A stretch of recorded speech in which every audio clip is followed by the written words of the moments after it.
morning, everyone. Welcome this morning. We're so glad you are with us this morning. And kids, if you are sitting there with moms and dads, we want you guys to go run down the hall and join us for Treehouse right now. Really quickly. Jump That's up right. and run right now. That's right. You can run down the aisles and run down the hall. We're really excited to have you guys with us this morning.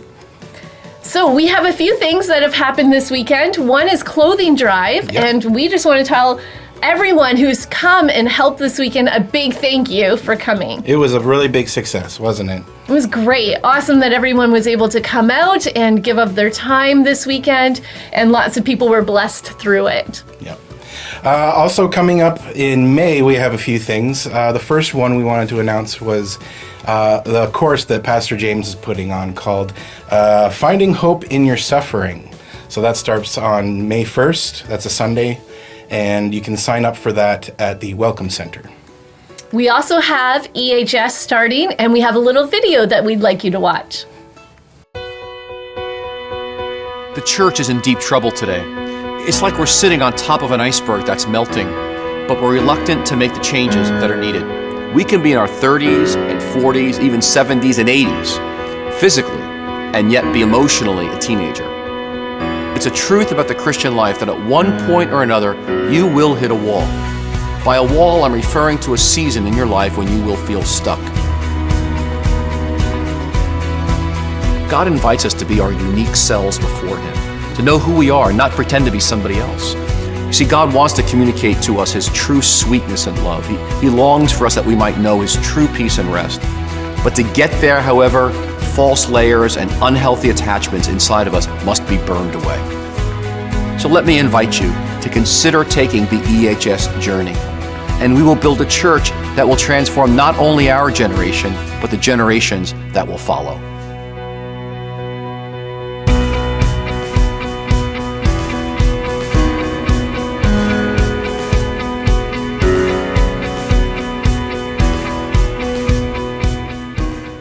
If you would like to be a part of EHS, you may sign up in the foyer, or you can call the church office today. It is starting on Thursday, May the 5th. It's the foyer, not the lobby? That's right. Okay, just making sure. It's one or the other. Just go out there. We also have some child dedications coming up in the month of May. Would you like to talk a little bit about that? I would. I'm very excited about it. So on Mother's Day, we are doing child dedications. And if you are interested in having your child or your baby dedicated, you can sign up on the Temple Baptist Church website. And if you have any questions, please feel free to call the office. And finally, we do have an update on our lead pastor search, and that's going to be come at you in the form of a video with Don Defoe. So here it is. I'm speaking on behalf of the Elders Board and the lead pastor search team this morning. First, I want to thank you for your prayers and patience as we worked with and waited on the Lord as we searched for the next lead pastor for Temple Baptist Church. The process we followed was prayerful, thorough, and done with a discerning spirit as we surrendered fully to the Lord's guidance over these many months. It is with great thankfulness to God and excitement for the future that I have the opportunity to tell you we have a lead pastor candidate that senses God's leading and has accepted our invitation to preach for a call to be our next lead pastor. Our lead pastor search team and our elders board have conducted extensive in-person interviews, interviewed many references, and have had the opportunity to interact with this very gifted candidate and his wife. The candidate and his wife actually visited us for a weekend in March. The vision for the future of our church, shared by the search team, the elders, and this candidate, excited all of us.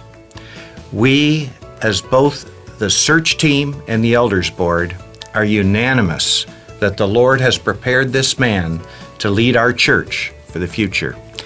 Actually, we have been overwhelmed that God has led this candidate to us for such a time as this. I know you're all anxious to meet him, and we believe in our hearts that you will embrace him and confirm him as our next lead pastor. Because of a sabbatical and a family member being married in May. Our candidate and his family is unable to meet with us all and preach for a call until the first part of June. We will be giving you more information shortly, but if I could ask you to continue to pray as final details are coming together. Again, thank you for your prayers and your patience. Be excited. God is on the move.